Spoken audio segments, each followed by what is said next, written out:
Hi guys, welcome to Kit and Cat. If you are new here, I am Anna.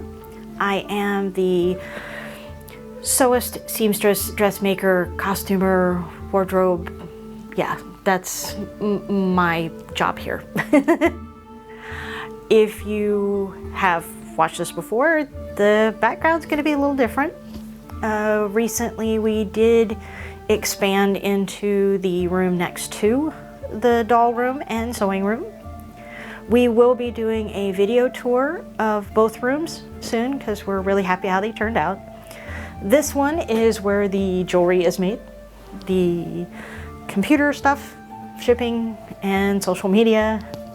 And I thought this would be a good background or backdrop for this video, part one. And so in August, we will be attending our first convention, BJDC in Texas in August. Their theme this year is Midsummer Night's Eve. Shakespeare, yay, one of my favorites. And we are encouraged to dress our dolls in the theme. Well, Shakespeare at the time did a lot of political commentary, and to avoid angering those in power, he would often set his plays in the long ago and far away. So I decided that the long ago and far away for Midsummer Night's Eve is going to be somewhere between the 12th and 14th century. Somewhere thereabouts in one of the Germanic countries. Europe at this time was not a unified whole, but just kind of narrowing it down because I did want to have fun with trying to do a little bit of historical dress, but scale it down for 1/3 scale. So I picked that 12th, 14th century, leaning more towards the earlier of that. And then I know that sounds like a long range, and there's a lot of historical costumers and professionals and experts in this field that are screaming right now going, you can't say that's like saying 20th century, and that includes the 1920s to 1950s and new wave. But so it's going to be a little bit of a fantasy. I'm not a professional historian or costumer. I have some experiences, and that with trying to make historical inspired items. You have SCA, Society for Creative Anachronism, Ren Fairs, which is more the Elizabethan Tudor, Elizabethan era and later, and theater with school. I did an internship documenting live performances with my college's Rude Mechanicals. In high school, we actually did kind of a student film Python-esque version of Macbeth. I was Lady Macbeth only because I could scream on camera really well, and I really had fun doing the out, damn spot out scene. So I decided to do a kirtle dress, outer dress. There's various names for it, but for this part, we'll just say dress, outer dress. And this time period, there's not a lot of evidence for any serious undergarments. There were some suggestions of binding, or later on a supportive underdress that kind of flattened and held everything in place. But for the most part, it was a shift, a very basic, very plain linen shift, which purpose was that you could wash this often. Linen is very durable. It wicks sweat away from the body, and it even has some antibacterial properties to it. It can handle washing very well. Especially like beating against rocks and then laying out in the sun to bleach. And then the outer garment usually was constructed similar, but better material. That's where you have your beautiful bright colors and your fine wools, usually wool. Occasionally there's proof that they may have worn a shift, wore a dress of linen over that, and then wore an outer dress of wool over that. So in the summer, you'd probably be looking at 2 layers. The rest of the year, as it was cooler, you may see 3 or even 4 if they decided to wear a mantle or a cape. I'm gonna stick with 2 because it's midsummer, and I decided to go ahead and do both in linen.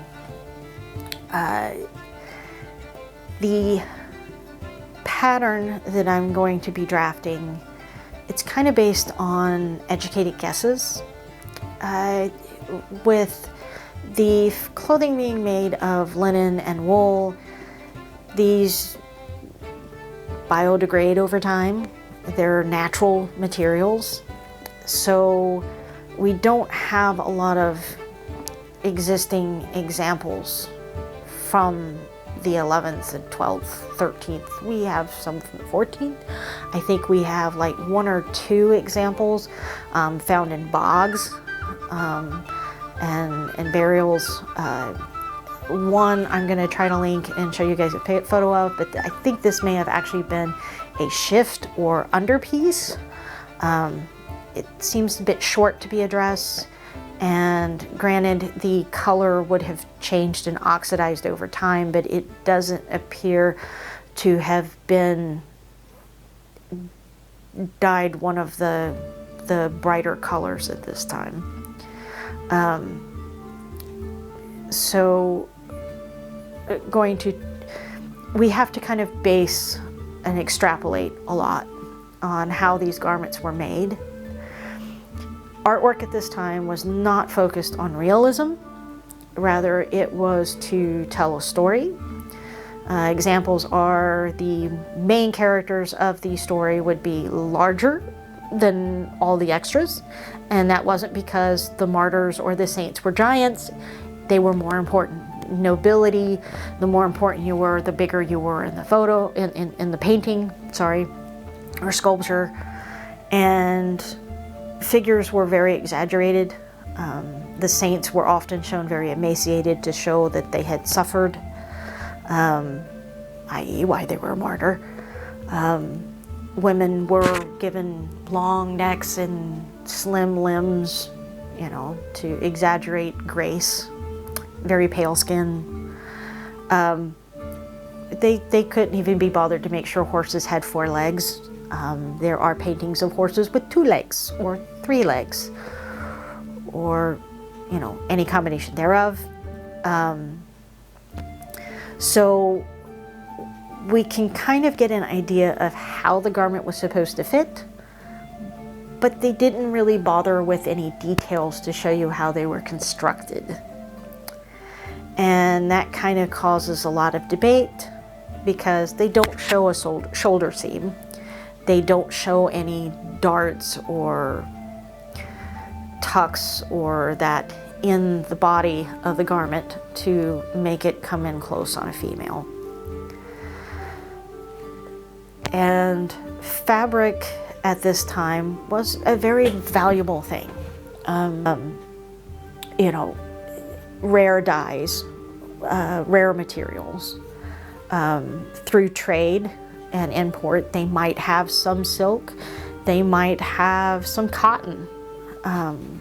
Cotton was not necessarily well distributed at this time, so mostly local sources, which would have been wools and linens, flax.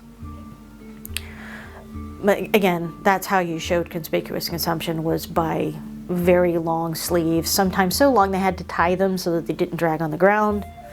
Women, the skirts just became wider and longer until, like the portrait by Van Eyck, she's not pregnant. She is literally showing you that her husband makes so much money that she has this ridiculous dress that has so much fabric in it, she has to scoop it up by the armfuls, just to stand and move across the room. The other way that she shows it is by waste. And what I mean by waste is the fact that you didn't want to waste fabric. You wanted to use it all because the threads were woven by, spun by hand, and the fabric was woven by hand, and there's a lot of labor involved in that. But her sleeves have this intricate cut and piecework, which means there's all these little squares of fabric that were wasted on this dress. And, he makes so much money, she doesn't care that they were wasted. So that's kind of an interesting way to exaggerate the forms. But to do this, to have these extremely long skirts and extremely wide sleeves, you'd have to piece them. That's your only option. So you have to think about where would the seams go and how would the seams go. Looking online for patterns for this type of dress, I'll put it up on the internet, but basically they're taking modern fabric, folding it again, and cutting it out as one piece. Because, they didn't see any seams. It looked like it was obviously one piece of fabric. And you can do that with modern fabric because you can get fabrics up to 180 inches wide on modern looms. But that would not have worked at the time. I actually have an experience. My first husband's family was Welsh, and they were really his grandparents were really into genealogy and research and history, and his grandmother learned weaving. They would actually go over and spend time, and first she learned how to make braids and trims and cords with a little loom in her hand. She graduated up to a lap loom, and eventually she was able to learn from a master weaver and how to use a full-size loom. And she had the opportunity to acquire one, had it disassembled, sent to the United States, and had it reassembled. And this was a fairly common size loom for this time period that I'm talking about.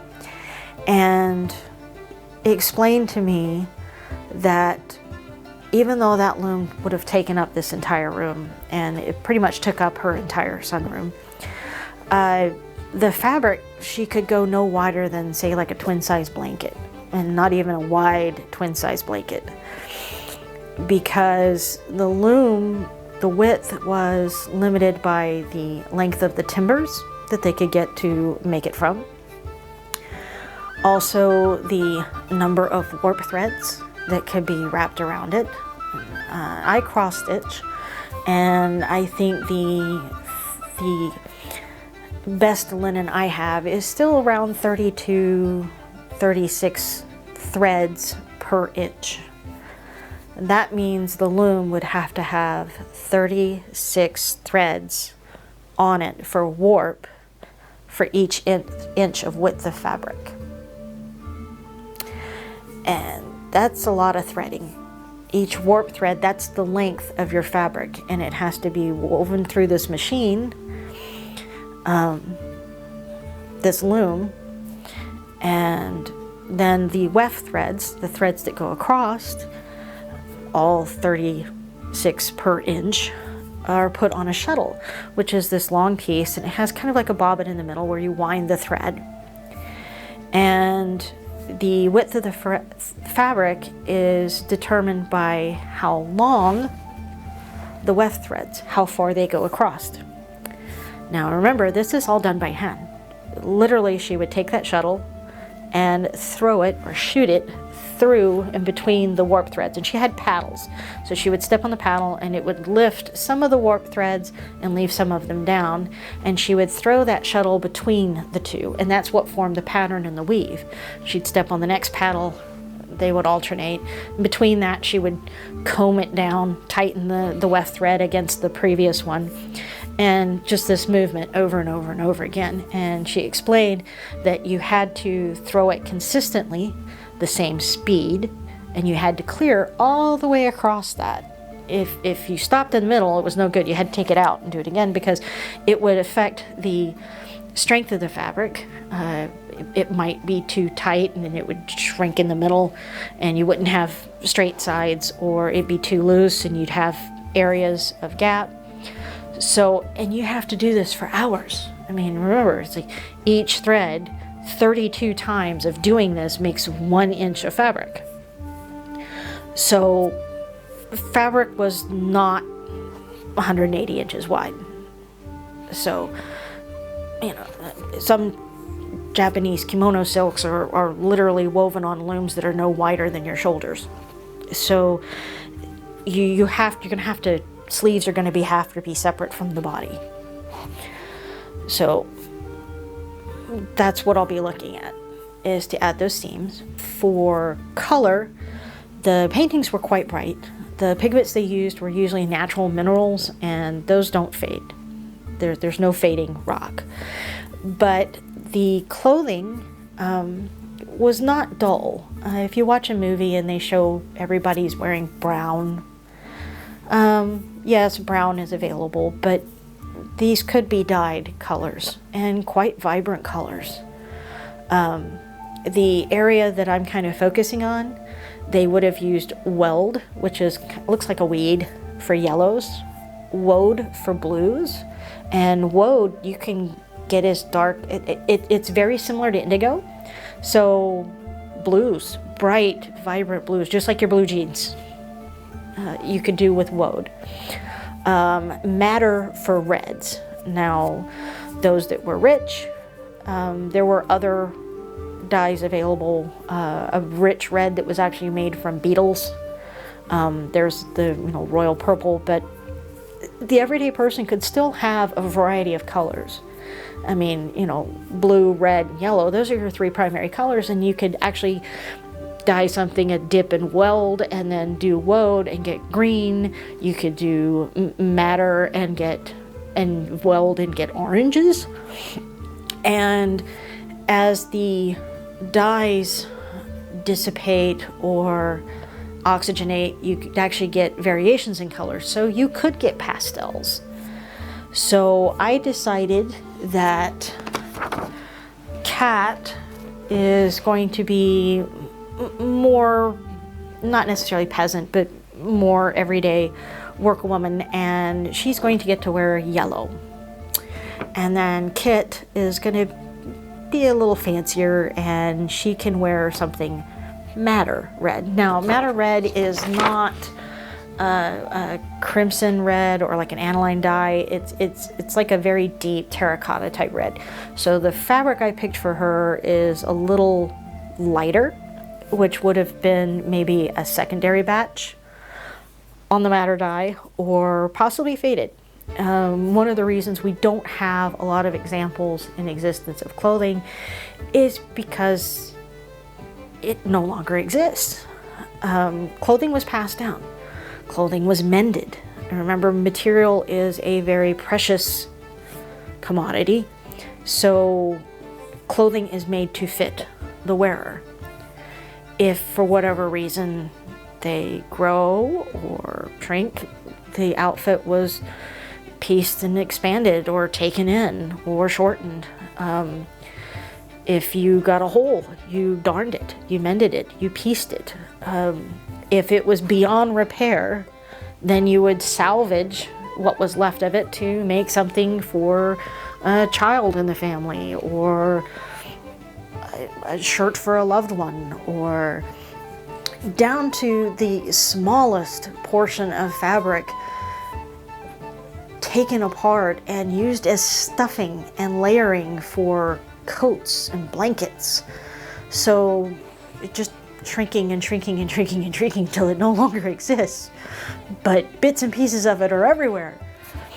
So it's going to be kind of a fun project for me, to use my best guesses try to mimic the items used, because we don't have linen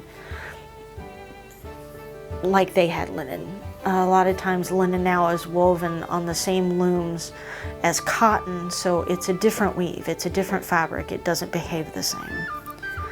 A lot of blends. It is very hard to get 100% linen, 100% wool, and the breeds of wool have changed. You know, even cotton is not the same cotton the Egyptians had. There are very different, distinct breeds of a class of plant. So it'll be fun to see if I can mimic the look and the function and the fit with modern materials. I am going to try to hand sew. I am going to try to play at least homage to the original look of the outfit. So, but it is still a costume for a 60-inch doll. If I have time at the end of the project, I do have material to make them appropriate veil or head coverings. I also might try to make them a pair of slippers and stockings. Stockings at this time were actually cut on the bias from woven material, so they didn't fit as tight as what we would think of for stockings. And they were usually just held with a strip of ribbon or a strip of cloth or later garters. So that might be kind of fun too. If I don't have time, they may just end up barefoot. I do want to try a girdle or a belt. A girdle at this time was not an undergarment or structure piece. It was more of a fancy belt or decoration for the hips, and, or, you know, at the waist, and maybe a circlet. That's how the veil would have been kept in place. For Cat, they actually did use pins, handmade pins, to pin it to a wrap or a cap underneath. And they did have hairpins, U-shaped hairpins. So they wouldn't have had elastics to tie braids, but they would have tied them with thread. So I have a couple of spare wigs. I might try that. I have thought about, since it is Midsummer Night's Eve and that is sort of a fantasy element to it, that I might try some flower garlands for their hair as opposed to a wreath. Being maidens and unmarried, it would have been appropriate to go to a May Day festival with flowers in your hair and showing your crown and glory. You know, naughty pagans that they are. So I might try that. I am excited, trepidatious a little bit, hoping I have not bitten off more than I can chew with this project. It'll be a lot of fun. I hope you have enjoyed the imagery that I have tried to include. I have been doing quite a bit of research. I have some books, I have some costume history books that I'm using as my guide, and I will offer the drafted pattern if you guys would like to try it after I'm done with this project. Ultimately, at the end of this series, I hope to be able to show you guys Kit and Kat in their completed outfits at the convention and see how that is received. So thank you guys for letting me ramble on about my plans for this project and some of my research, and I'll see you guys in the next installment. Thank you. Bye-bye.